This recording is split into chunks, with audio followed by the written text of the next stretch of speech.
Salam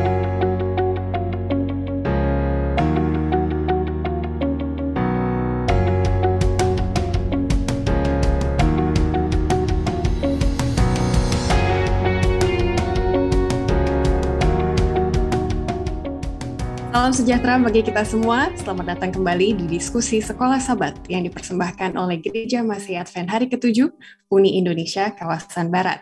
Terima kasih atas kebersamaan kita selama 1 kuartal ini, karena hari ini atau episode kali ini adalah pelajaran kita terakhir di kuartal kedua tahun 2022. Selama 1 kuartal kita sudah membahas kisah-kisah dari Kitab Kejadian yang merupakan kitab pertama di Alkitab yang merupakan firman Tuhan, dan sekarang kita sudah masuk ke Israel di Mesir, alias dalam Kejadian 46-50 kita akan melihat bagaimana Yakub akhirnya reuni kembali dengan Yusuf dan bangsa Israel tinggal di Mesir untuk sementara sebelum mereka pergi ke Tanah Perjanjian. Untuk berdiskusi bersama kita kehadiran 2 narasumber. Yang pertama adalah Pendeta Sony Situmorang, Direktur Komunikasi Uni Indonesia Kawasan Barat, dan juga Pendeta Sanjaya Purba, Direktur Komunikasi Daerah Sumatera Kawasan Utara. Shalom Bapak Pendeta semua, apa kabar hari ini? Shalom. Shalom. Tuhan memberkati. Puji Tuhan. Puji Tuhan. Semangat sekali untuk mengawali episode terakhir. Kalau boleh saya bertanya Pendeta Sony dan juga Pendeta Purba, apa kesan dan pesan selama Bapak Pendeta sekalian melihat ya episode kita dari minggu ke minggu atau interaksi dengan para umat-umat Tuhan yang menonton, ada kesan dan pesan tersendiri selama kuartal ini? Boleh saya mulai dari Pendeta Sanjaya terlebih dahulu. Silakan Pendeta. Baik, terima kasih Ivy. Salam sejahtera para pemirsa dimanapun Anda berada yang menyaksikan tayangan dalam diskusi Sekolah Sabat pada hari yang berbahagia ini. Saya melihat banyak yang terberkati melalui diskusi Sekolah Sabat ini. Apa yang sudah dipelajari, karena kita memiliki pelajaran Sekolah Sabat, maka pemahaman kita akan semakin bertambah. Kemudian ketika kita menyampaikan pelajaran ini di UKSS kita juga, kita semakin dibekali. Terlebih kepada semua pemirsa dimanapun berada, saya melihat mereka terberkati dan mereka bersyukur. Terima kasih, Ivy. Amin, terima kasih. Mungkin next time nanti kalau kita bertemu lagi, mungkin ada kesaksian dari pemirsa kita dari Sumatera Utara gitu Pendeta ya, boleh kita share supaya berbagi berkat bersama. Terima kasih Pendeta Purba sudah bersama dengan kami di episode kali ini, dan berikutnya Pendeta Sony Situmorang sebagai Direktur Komunikasi yang membawahi dan juga mengatur, mengkoordinasi program ini. Pendeta, ada kesan dan pesan selama kuartal 2 ini? Kesannya sama seperti para pemirsa, banyak yang memberikan respons positif dan juga banyak yang berinteraksi, itu kesannya, dan kita merasa diberkati oleh karena itu. Dan pesannya adalah tetap saksikan acara ini dan berikan kepada kami masukan yang membangun agar kami boleh memperbaiki acara ini hari demi hari. Kenapa? Karena tujuan utama kita buat acara ini agar banyak orang terberkati, dan episode atau pelajaran Sekolah Sabat yang ditulis oleh penulis pelajaran akan jadi berkat bagi banyak orang dan juga penuntun dalam kehidupan kita sehari-hari. Itu mungkin. Terima kasih, Ivy. Betul sekali. Dan saya kaget di episode yang sebelumnya ada komen dari Pennsylvania, Amerika Serikat. Dia menonton juga, puji Tuhan, terhubung gitu ya melalui media sosial yang ada di online ini. Dan nanti di akhir dari episode kali ini ada satu pertanyaan yang kami akan jawab dari episode sebelumnya, jadi mohon ditunggu sambil kita menikmati diskusi bersama.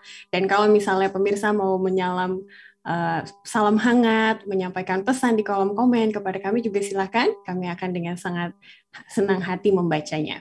Untuk memulai, boleh saya minta kesediaan Pendeta Purba untuk berdoa bagi kita semua? Baik, kita berdoa. Bapa di sorga, Allah yang menciptakan langit dan bumi beserta segala isinya.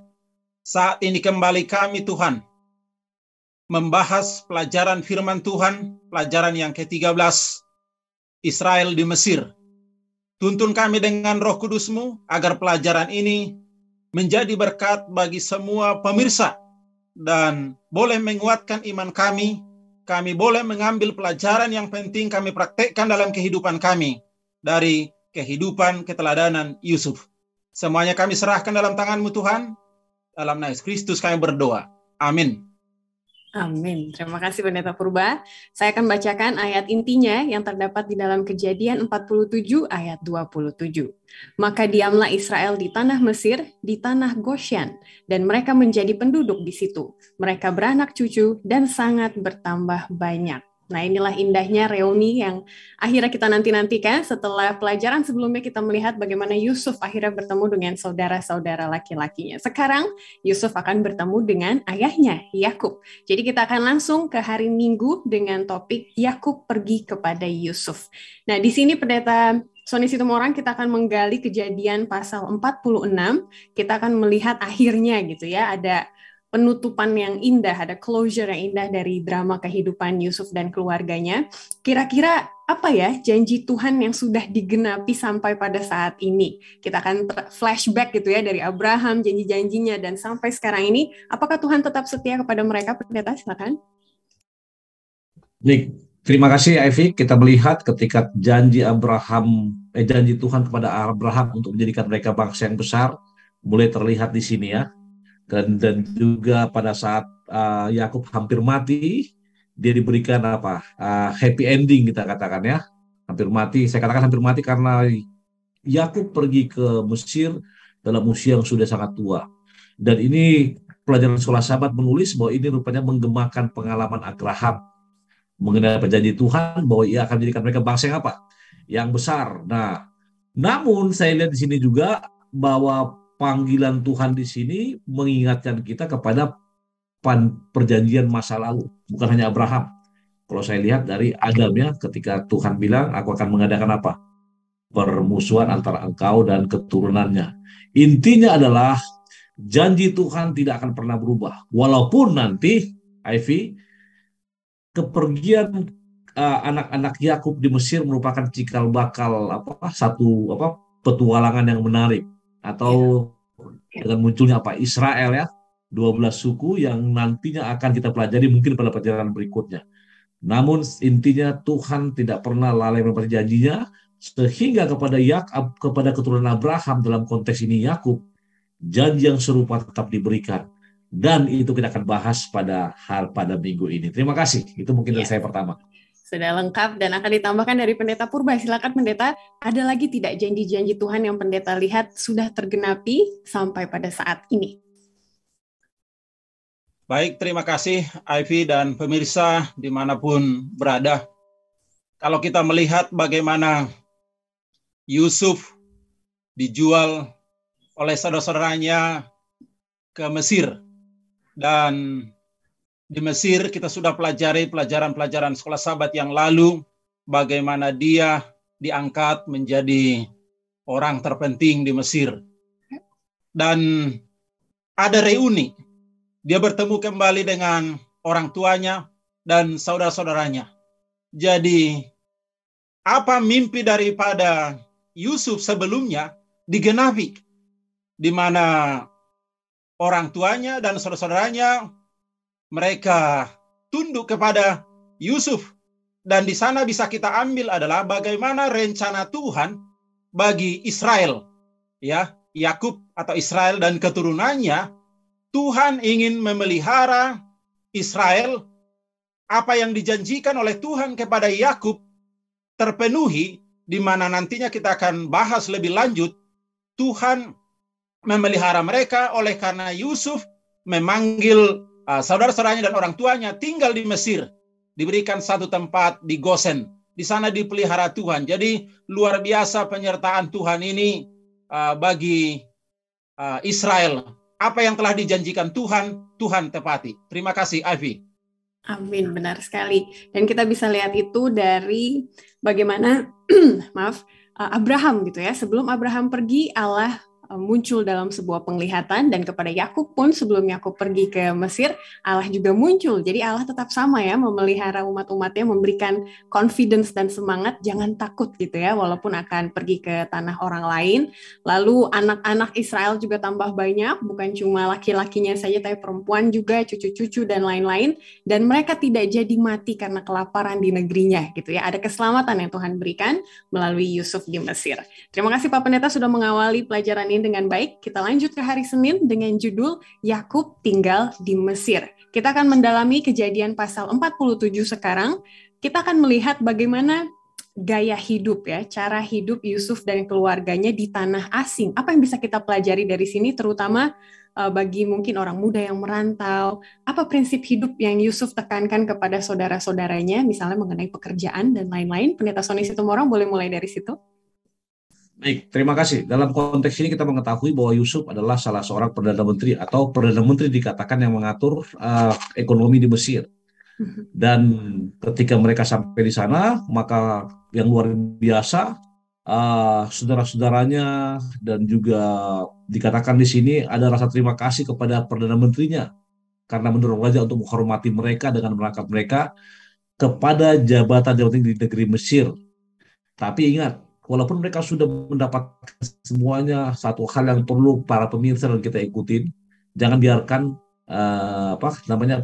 kegelimangan duniawi atau harta duniawi atau jabatan menjauhkan kita dari Tuhan. Yusuf dikatakan dalam paragraf 2 hari Senin, dikatakan apa? Yusuf tetap setia kepada Allahnya. Berusaha untuk menyelamatkan apa? Saudara-saudaranya, dan intinya mereka melakukan pekerjaan dengan jujur. Nah, ini merupakan tulisan siapa? Pena inspirasi ya. Bahkan kalau ada satu hal yang bisa kita pelajari dari pasal 47 ini, maka dikatakan bahwa walaupun mereka pendatang, walaupun Yusuf penguasa, mereka memberikan contoh bagi orang di sekitar sana. Bahkan dikatakan lagi, sebagai seorang asing yang rendah hati, ia berdiri di depan pemimpin negeri dan apa? Tetap memohonkan berkat bagi siapa? Bagi Firaun. Intinya, dia tahu diri akan apa? Ketika di mana dia dipekerjakan.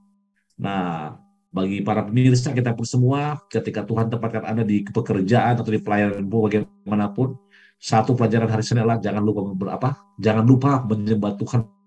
Kedua, lakukan dengan baik. Dan ketiga, hormati tempat di mana kita melayani atau bekerja dalam konteks awam. Itu mungkin dari saya, Ivy. Terima kasih.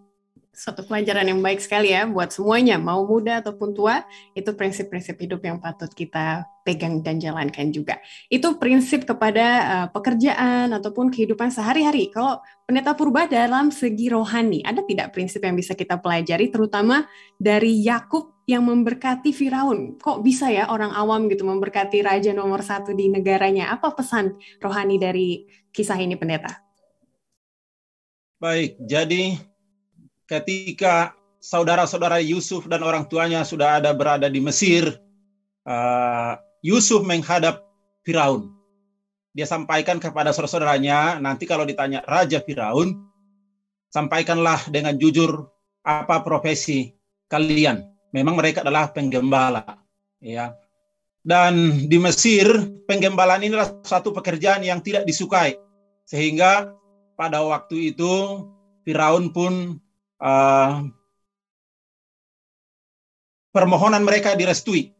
Tinggal di Gosen, di sana mereka beternak, menjaga domba, diberikan tempat yang terbaik, yang subur atas anjuran daripada Firaun. Bahkan Firaun juga mengatakan, apa keahlian mereka?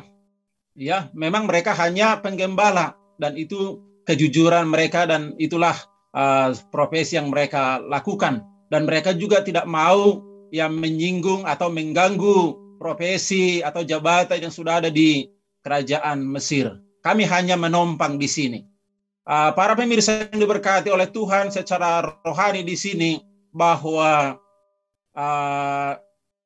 saudara-saudara Yusuf menunjukkan bahwa siapa diri mereka sebenarnya dengan jujur.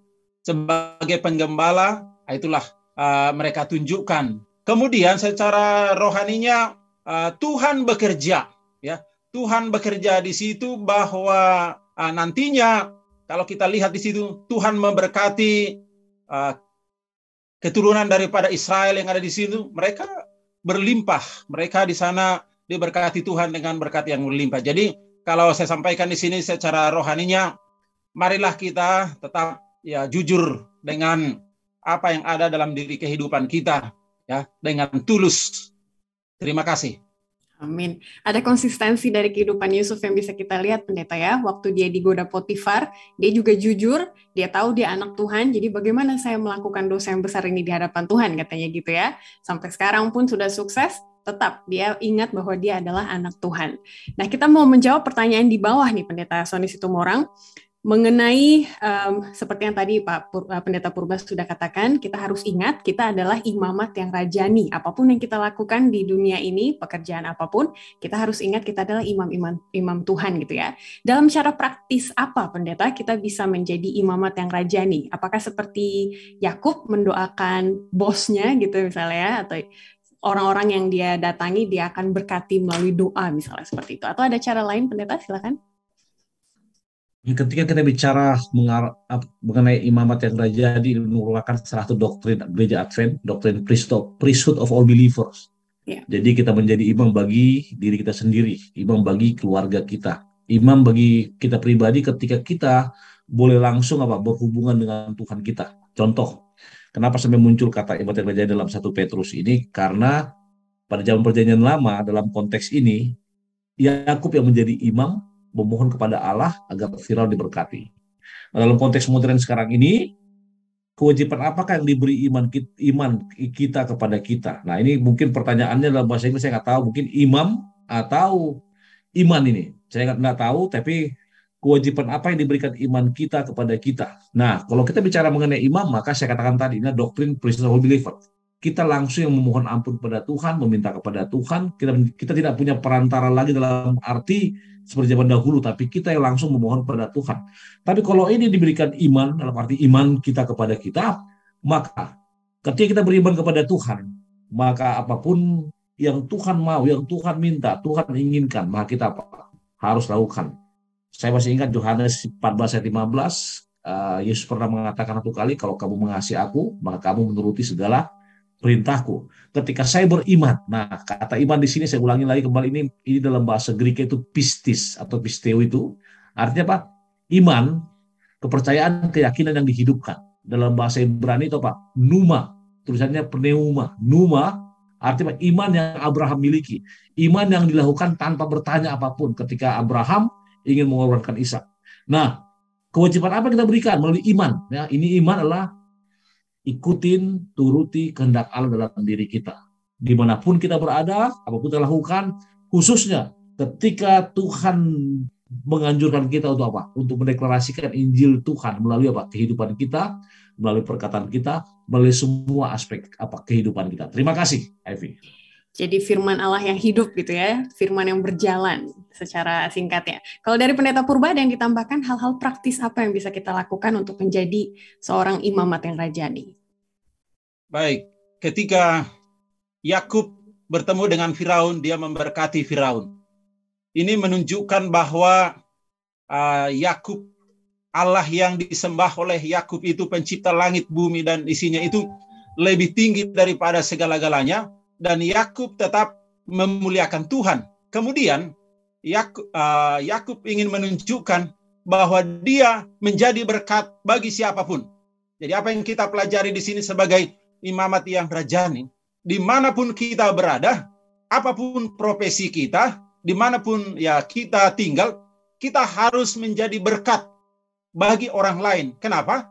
Karena Tuhan sudah memberkati kita.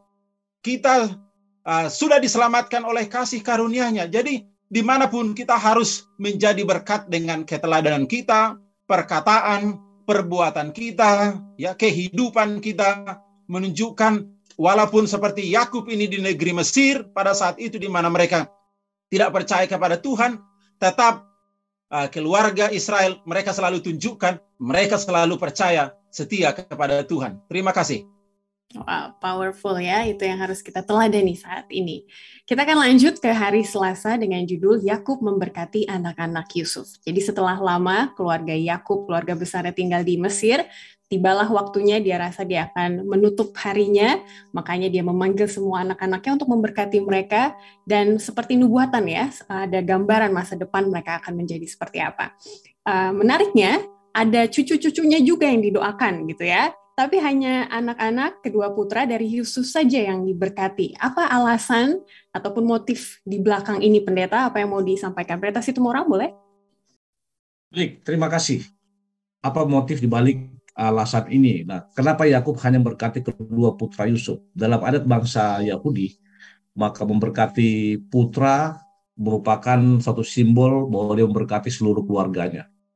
Dan bukan tanpa alasan kenapa sampai Yakub berkati Yusuf, berkati anak-anak Yusuf yang merupakan anak yang sudah sekitar 20-30 tahun tidak bertemu dengannya ya waktu itu, dan mereka sekarang sama tinggal di Goshen itu. Dan juga dia mengetahui kenapa Yusuf memberikan nama anaknya Manasye dan Efraim. Manasye kita mengetahui pada pelajaran minggu lalu apa artinya, Pak? To forget and forgive. Jadi melupakan apa yang telah abang-abangnya buat pada masa lalunya dan mengampuni mereka. Itu nama arti apa? Manasye. Sedangkan nama arti Efraim kalau saudara lihat dalam bahasa Ibrani adalah menjadi berkat atau menjadi menjadi berbuah. Kalau bahasa Inggris pribadi yang menjadi yang menjadi berkat atau berbuah, menghasilkan banyak buah bagi orang lain. Nah, kalau dengan alasan apa? Mungkin inilah yang menjadi alasan utama Yakub kenapa dia memberkati. Bahkan dikatakan di sini Yakub hanya memberkati kedua putra Yusuf di sini, bukan cucu yang lain. Itu mengindikasikan bahwa apa yang sudah hilang selama ini, saya mau kasih tahu juga sedikit, bahwa selama puluhan tahun mereka bersama, Yakub tidak pernah melupakan anak-anaknya. Mereka mendoakan. Dalam konteks pikirannya, Yusuf sudah mati ya waktu itu ya. Nah, ketika tiba di sini, kalau saudara baca nanti Kejadian pasal 48, dia memberkati, berikan berkat kepada Manasye dan Efraim, merupakan implementasi bahwa dia juga sangat memberi berkat pada Yakub, pada Yusuf yang setelah lama hilang. Intinya kesetiaan Yusuf kepada Tuhan akan menjadi berkat khusus baginya. Namun nanti saya nggak mau terlalu panjang, nanti ada pertanyaan menarik di sini, yaitu apa? Nanti. Kenapa dari 12 suku itu tidak ada suku Yusuf? Kita nggak tahu kan? Padahal dia diberkati. Hanya ada masuk Manasye dan Efraim. Itu dari saya dulu nanti. Mungkin ditambahkan yang lain. Terima kasih. Silakan Pendeta Purba menambahkan, terutama yang pertanyaan terakhir tuh ya. Kenapa nggak ada suku Yusuf? Adanya suku kedua anaknya. Silakan Pendeta. Ya, jadi saya tambahkan dulu yang tadi. Ya. Yakub memberkati cucunya, ya, Manasye, Efraim. Dalam pelajaran sekolah sahabat kita dikatakan di sini bahwa harapan daripada Yakub, karena dia sudah tua, dia tahu dia akan meninggal. Kemudian ya anaknya Yusuf juga ya sudah berumur juga pada saat itu.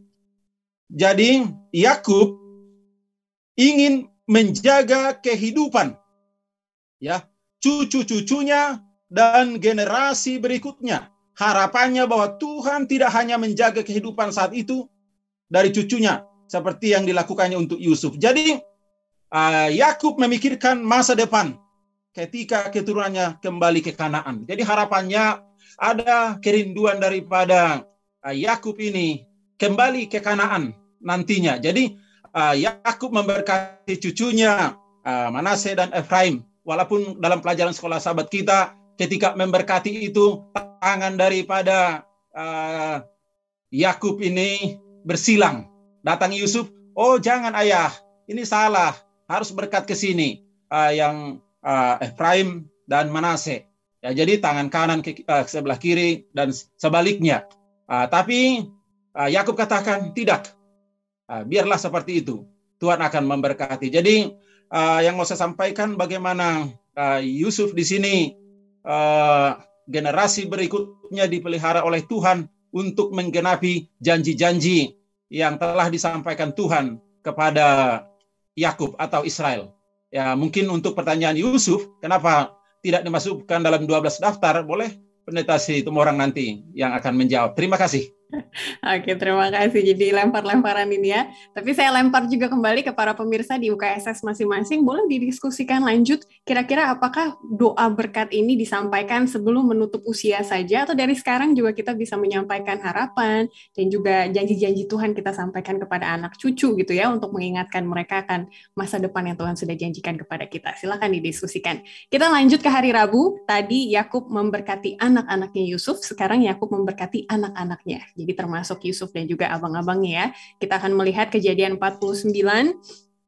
Di situ panjang. Pertanyaan yang pertama adalah kepada Pendeta Sony Situmorang, apakah ini yang dinamakan takdir gitu ya? Bahwa kalau takdir itu sudah ditentukan, atau ini bukan takdir, kita masih bisa ada andil dalam kehidupan kita, atau apa dasar dari Yakub dia memberkati anaknya berbeda-beda sesuai dengan karakternya dan lain-lain. Silakan Pendeta Situmorang.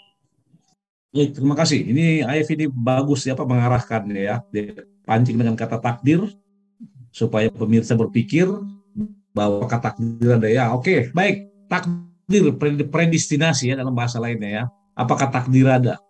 Yang kita kenal di sini adalah apa? Nubuatan yang digenapi. Jadi kenapa sampai berbeda-beda? Ingat ketika Tuhan memberkati Abraham, Tuhan berjanji akan berkati keturunan Abraham seperti banyaknya pasir di laut ya. Dan 2 minggu lalu setelah kita pelajari bagaimana juga keturunan Abraham dari Ismail juga ada bersama-sama dengan keturunan Yakub, Abraham dari Ishak. Intinya mereka diberkati. Lalu pertanyaan, kenapa berkatnya berbeda-beda? Nah, saya hanya mengikuti pola pikir penulis pelajaran dan juga Alkitab. Ketika dikatakan takdir, maka saya lebih mengarah kepada nubuatan atau janji Tuhan yang pasti. Kalau takdir adalah sesuatu yang tidak bisa dirubah. Tapi di sini apa? Kita punya the power of choice, kuasa untuk memilih. Dan kita menentukan, kita punya arah hidup, kita punya, kalau saya gunakan takdir, kita punya takdir lah kita katakan. Bukan bergantung pada orang lain. Namun dalam konteks ini, kenapa berbeda-beda? Tuhan punya rencana bagi Yakub yang nantinya akan jadi bangsa yang besar. Dan Tuhan berkati anak-anaknya apa? Berbeda-beda. Kenapa saya katakan berbeda? Nanti kita akan lihat di belakang. Saya akan ke belakang dulu. Eksistensi anak-anaknya ini nanti apa? Akan berbeda-beda, saudara-saudaraku. Dalam arti, ketika mereka tiba di Kanaan, maka puncaknya nanti ketika mereka apa? Ketika mereka di bawah pemerintahan Salomo, ya Ivy ya, ketika akhirnya terpecah utara dan selatan, di mana 10 ke selatan, 2 ke utara, ya utara selatan. Dan yang 2 itu apa? Yehuda dan Benyamin. Nah, uniknya dalam kisah Kejadian pasal 49, Yehuda dan Benyamin merupakan 2 berkat yang istimewa. Coba saudara baca nanti, ya. Saya tidak tahu apakah itu nanti ada artinya ke sana. Bahkan belakangan nanti dua suku ini yang mendominasi setelah masa Salomo. Namun di atas semuanya, setelah paragraf ketiga hari Rabu dikatakan, di atas kehendak bebas manusia, Tuhan mengetahui masa depan, dan dia telah mengatur bahwa Yehuda, katanya Yehuda ya, bahwa melalui Yehuda Mesias akan datang. Itu makanya Yehuda eksis, yang diwakili oleh seekor singa, mengacu pada kerajaan dan pujian, dan Yehuda juga akan menghasilkan Raja Daud, tapi juga Silo itu orang-orang akan bawa shalom dan sejahtera. Intinya, saya kembali, Tuhan punya rencana bagi masing-masing kita. Dan ingat, rencana Tuhan itu pasti indah. Itu sebabnya sekarang ini ada satu statement rohani yang mengatakan, berkat Tuhan yang ada padamu merupakan berkat yang berlimpah yang dia berikan. Jadi syukurilah apa yang diterima padamu. Dan takdir, terus terang saya katakan, ini bukanlah takdir yang ditentukan. Saudara bisa baca di paragraf kedua ya. Seolah-olah Tuhan berkehendak bahwa masing-masing akan menghadapi apa yang mereka hadapi.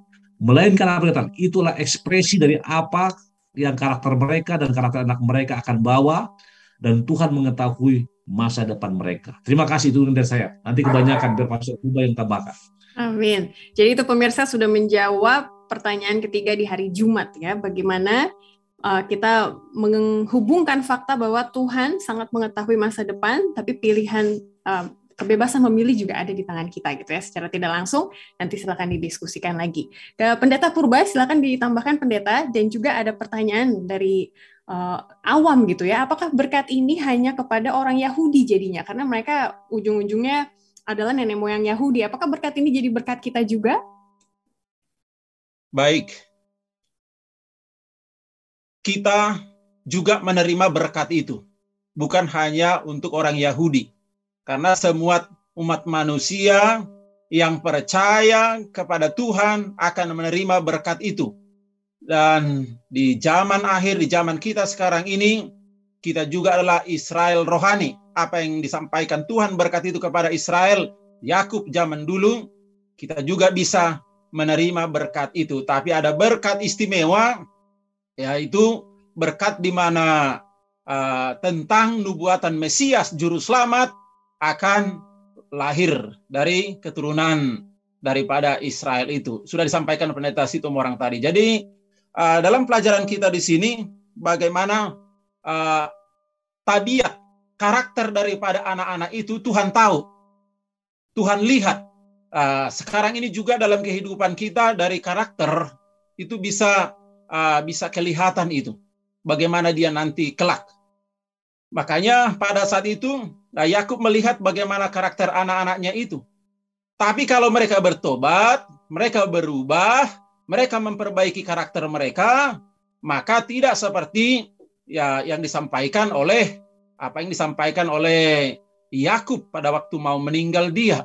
Jadi seperti tadi, takdir itu bagi kita yang percaya kepada Tuhan tidak ada, karena ada diberikan kepada kita free of choice, kebebasan memilih. Kalau kita pilih yang baik, maka kita pun mendapatkan yang baik. Berkat pun akan menyertai kita. Terima kasih. Amin. Sudah lengkap ya 2 pertanyaan dijawab sekaligus oleh Pendeta Purba. Saya mau lanjutkan, hubungkan kepada pertanyaan di hari Minggu bawah ini. Pendeta Sony Situmorang boleh tolong lengkapi ya. Karena berkat ini sifatnya universal, bukan hanya kepada bangsa Yahudi, maka benar apa yang dikatakan Paulus dalam Roma 10 ayat 12 dan 13 gitu kan ya. Siapa saja yang datang kepada Tuhan, menyebut namanya, bisa juga diselamatkan. Pendeta boleh tolong lanjutkan ke arah bahwa Injil itu juga sifatnya adalah universal. Injil merupakan universal dalam konteks Yahudi atau konteks rohani Kristen, maka Injil siapa? Yesus ya. Logos dalam bahasa Greka. Yang artinya itulah Injil. Dan kalau kita baca di buku Yohanes pasal 1 dikatakan apa? NRK enhologos kaeteos prostanteon apa? Pada mulanya adalah firman, dan firman itu bersama-sama dengan Allah, dan firman itu adalah Allah sendiri. Bahkan ayat 27-29 nanti dikatakan apa? Pengarang firman itu siapa? Yesus sendiri. Lalu apakah Injil ini universal? Benar. Injil ini apa universal? Injil ini diberikan kepada semua orang. Sama seperti pelajaran hari Kamis nanti, bahwa tanah perjanjian ini diberikan kepada bangsa Israel jasmani dalam konteks perjanjian lama, dan pada bangsa Israel rohani dalam konteks sekarang ini. Kenapa? Karena apa? Kalau bahasa lagunya Sweet Canaan katanya. Kalau ada lagunya The Land by and by. Sweet Canaan. Itu jadi ada tanah perjanjian, Kanaan yang baru itu merupakan apa? Bagian dari apa? Itu juga universal. Artinya, apakah Injil universal? Saya katakan menurut Alkitab, Injil universal. Ingat, nanti bagian akhir dikatakan, ketika bangsa Israel kembali ke perjanjian, maka itu menggambarkan apa? Sesuatu di depan. Kemudian ketika Tuhan nanti, kita lihat, mengubah kejahatan abang-abangnya menjadi berkat bagi Yusuf, itu merupakan yang terjadi pada saat ini. Dan ketika Tuhan menyelamatkan manusia yang jatuh, maka itu juga terjadi ketika dalam kisah Yusuf, ketika Yusuf sendiri menyelamatkan abang-abangnya yang harusnya mati. Intinya itulah isi Injil tersebut. Dan puncaknya ketika Yesus harus apa? Bukan harus ya. Karena kasih Allah, dia memberikan putra tunggalnya untuk apa? Untuk mati di kayu salib. Itulah intisari Injil. Dan apakah itu universal? Sekali lagi saya katakan itu universal dan berlaku bagi kita semua. Terima kasih Ivy. Yes, itu kabar baiknya ya. Makanya Injil adalah good news karena itu semua berlaku untuk kita semua. Jadi nanti di hari Minggu akhir para pemirsa boleh diskusikan di UKSS masing-masing bagaimana fakta bahwa Injil adalah universal itu boleh mendorong gereja untuk menyebarkan Injil lebih termotivasi lagi, gitu ya. Boleh dilanjutkan di diskusi sekolah sahabat masing-masing. Kita sebelum masuk ke hari Kamis, ada satu hal lagi yang mau saya tekankan dari hari Rabu, Pendeta Purba, bagaimana Mesias datang dari Yehuda. Dan kalau dilihat-lihat, ada banyak kesamaan yang bisa kita temukan dari kehidupan Yusuf dan Yesus. Ini pertanyaan kedua di hari Jumat. Pendeta boleh tolong masuk ke situ bagaimana kisah Yesus, karakternya itu bisa kita lihat dari Yusuf juga. Silakan. Baik, jadi ada persamaan antara Yusuf ini dengan Yesus ya. Walaupun tidak sama, karena Yesus itu dia anak Allah ya, yang datang ke dunia ini. Yusuf, pada waktu itu saudara-saudaranya cemburu, karena Yusuf ini lebih disayangi oleh orang tuanya Yakub. Bagaimana dengan Yesus? Orang-orang Yahudi, imam-imam ahli Taurat juga, mereka cemburu dengan Yesus ini. Kenapa ketika Yesus melakukan mujizat, Yesus melayani, Yesus berkhotbah, semakin banyak pengikutnya. Jadi ada rasa cemburu juga, sehingga ingin merasa bahwa mereka ini pengaruh Yesus itu lebih apa? Lebih hebat, ya sama dengan Yusuf. Kemudian pada saat itu apa yang kita pelajari lagi di sini, bagaimana perjalanan kehidupan Yusuf ini. Ketika Yusuf berada di Mesir, dia menjadi juru selamat di sana bagi keluarga. Ya, walaupun saudara-saudaranya mereka yang jahat kepada Yusuf, tapi Tuhan membuat yang baik, merencanakan yang baik. Jadi pada waktu di Mesir, Yusuf ini menjadi penyelamat bagi orang tua, bagi keturunan daripada Israel. Sehingga di bawah ada 70 itu, tadi sudah disampaikan, menunjukkan secara universal ya, keseluruhan dibawa ke Gosen, diselamatkan di Mesir. Jadi Yesus juga seperti itu, menjadi juru selamat bagi manusia.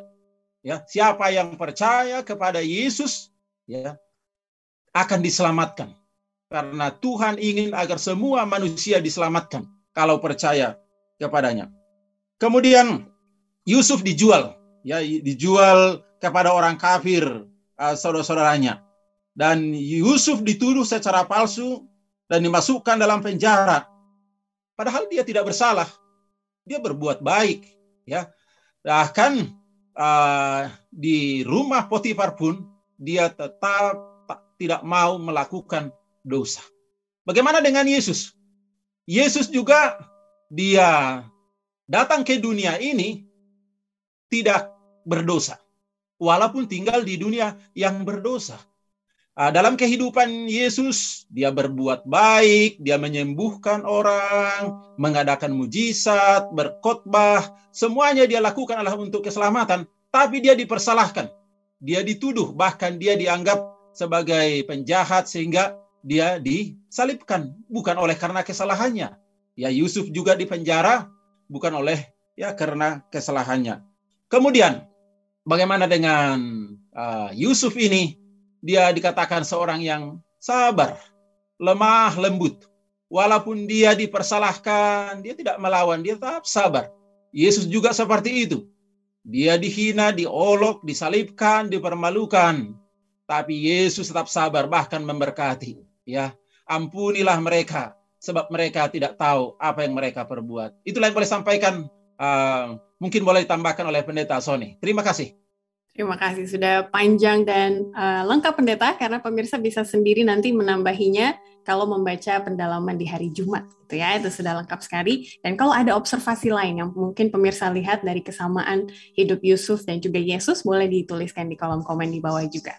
Kita akan lanjut ke hari Kamis. Ada 3 poin penting yang mau ditekankan di sini, yang selalu kita lihat 3 poin ini dalam cerita karakter manapun. Bukan hanya di Yusuf, tapi yang pertama, Tuhan selalu memberikan pengharapan kepada umat-umatnya dengan tanah perjanjian, gitu ya. Ada masa depan yang indah yang Tuhan sudah sediakan bagi kita. Yang kedua adalah bahwa Tuhan dapat mengubah kejahatan menjadi kebaikan, karena Tuhan mempunyai kuasa dan Ia murah hati untuk mendatangkan kebaikan kepada kita. Walaupun manusia sangat jahat sekali hatinya ya, kita sudah lihat dari beberapa karakter yang ada di buku Kejadian. Dan yang ketiga adalah harapan bahwa keselamatan bagi manusia yang sudah jatuh ke dalam dosa itu tetap menjadi rencana Allah sampai pada akhirnya nanti. 3 poin yang indah yang selalu kita lihat di cerita Abraham dan juga lain-lain gitu ya, sampai kitab Yusuf kali ini. Adakah hal lain yang mau Pendeta Sony Situmorang tekankan dari 3 poin ini yang penting jangan sampai kita lewatkan? Silakan Pendeta. Baik, 3 poin ini merupakan satu peristiwa penting atau pelajaran yang kita dapat pelajari, dan semua berbicara mengenai harapan. Ketika ditanya apakah ada poin lain yang saya ingin tekankan, satu hal yang mau saya tekankan dari ketiga inilah bagaimana mengimplementasikannya. Kita mengetahui bahwa kita merupakan the people of hope, adalah pribadi atau manusia yang mempunyai pengharapan. Bahkan terus terang kalau kita hubungkan dengan kita punya tema tahun ini, Go and Make Disciples, maka ketiga inilah merupakan intisarinya. Implementasi dari Go and Make Disciple atau ketiga kesimpulan inilah pergi untuk mendeklarasikan Injil. Kenapa saya katakan begitu? Ingat, pertama, tanah perjanjian telah Tuhan siapkan. Yang kedua adalah Tuhan punya rencana yang indah kita, bahkan dikatakan dalam konteks ini dia bisa mengubah kejahatan jadi kebaikan, dan itu kita rasakan dalam pendeklarasian ini. Dan yang ketiga adalah apa? Tuhan sangat mengasihi manusia sehingga dia mau menyelamatkan manusia gitu ke dalam dosa. Nah, sekarang pertanyaan bagi ketiga, ketika Tuhan telah melakukan ini, apa bagian saya? Kan itu, apa bagian saya? Apakah saya bisa mengimplementasikannya? Kalau bisa, maka saya tidak usah panjang-panjang kasih teori lain. Itulah yang kita coba para pemirsa dan saya pribadi coba terapkan dalam kehidupan kita setelah kita berdiskusikan pelajaran ini. Terima kasih, Ivy. Terima kasih, Pendeta. Boleh dilanjutkan oleh Pendeta Purba bagaimana kita mengimplementasikan 3 kebenaran yang kita lihat di hari Kamis ini.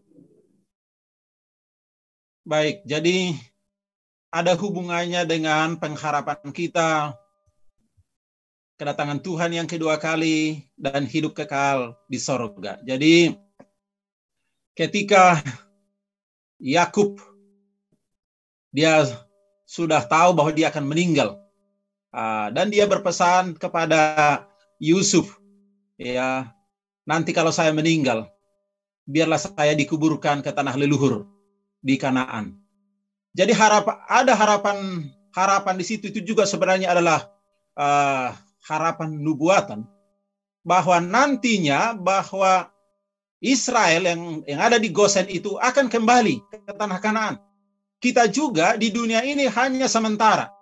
Sama seperti keluarga Israel, mereka hanya mengembara, menumpang sementara di Mesir. Kita pun di dunia ini hanya tinggal sementara. Paling berapalah umur manusia? Kalau sekarang ini paling kuat 80, 90, Alkitab katakan 70, ya. Artinya kita singkat di dunia ini. Kita punya harapan kembali, ya, ke negeri yang Tuhan sudah sediakan bagi kita, yaitu sorga. Kemudian dalam pelajaran kita di sini bahwa akan ada keselamatan, ya, akan ada keselamatan. Kemudian janji Tuhan akan digenapi, ya, janji Tuhan akan digenapi. Para pemirsa yang diberkati oleh Tuhan dimanapun kita berada, di dalam kehidupan kita jangan ragu. Apa yang disampaikan oleh Tuhan itu pasti benar. Amin. Jadi dalam pelajaran kita dikatakan di sini, harapan tanah perjanjian adalah simbol harapan utama keselamatan, pemulihan, Yerusalem baru di sorga, dan bumi baru. Para pemirsa yang diberkati oleh Tuhan, mari kita berpengharapan. Sama seperti harapan daripada Israel Yakub ini, ketika dia memohon supaya bila mana dia meninggal, dikuburkan di tanah leluhurnya di Kanaan. Harapan kita dalam pelajaran sekolah sahabat kita, harapan tanah perjanjian. Kanaan adalah simbol harapan utama keselamatan, pemulihan, Yerusalem baru di sorga, dan bumi yang baru. Harapan terakhir kita semua, sebuah harapan yang dipastikan dengan kematian yang ada di Silo. Para pemirsa yang diberkati oleh Tuhan, boleh saja sebelum kedatangan Yesus yang kedua kali, Tuhan izinkan kita beristirahat atau mati, sebagaimana Yakub. Tapi Yakub punya harapan, kita juga punya pengharapan. Ketika Yesus datang kedua kali, akan ada kebangkitan, kemudian kita akan berkumpul, kita akan kembali ke negeri yang Tuhan sediakan, yaitu hidup kekal di sorga. Terima kasih, Ivy. Amin. Semoga semangat kita juga berapi-api seperti Pendeta Purba tadi yang menyampaikannya, karena itulah kebenaran dan juga iman kita dalam Tuhan yang kita akan pegang sampai pada akhirnya. Di akhir dari diskusi kita dan juga episode kali ini, kita akan membahas satu pertanyaan yang telah masuk dari pelajaran sebelumnya, dan ini akan menjadi konklusi kita. Jadi saya akan gabungkan semuanya.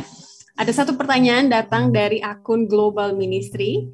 Apakah aplikasi cerita Yusuf dengan realiti keadaan kita di akhir zaman ini? Apakah motivasi yang boleh kita dapat di sini, terutama bagi kita sebagai umat Masehi Advent hari ke-7? Apa pesan yang ada dalam buku Kejadian bagi kita di akhir zaman ini? Boleh saya mulai dari Pendeta Sony Situmorang terlebih dahulu? Baik, terima kasih kepada akun Global Ministry. Bisa dengar jelas ya? Oke, ketika ditanyakan apa pesan atau pelajaran yang bisa kita ambil dari kisah Yusuf, saya akan coba brief secara singkat, paling tidak sedikitnya ada 7 ya. Pertama, ketika Yusuf menerima dia punya dia tidak mengeluh, dia tidak menghujat Allah ketika dia harus dibuang ke Mesir, dan dia tidak bilang mengapa harus aku. Dia menerima bahkan dengan kondisi terpuruk dia berasa bangkit. Yang kedua adalah Yusuf merupakan seorang pekerja keras.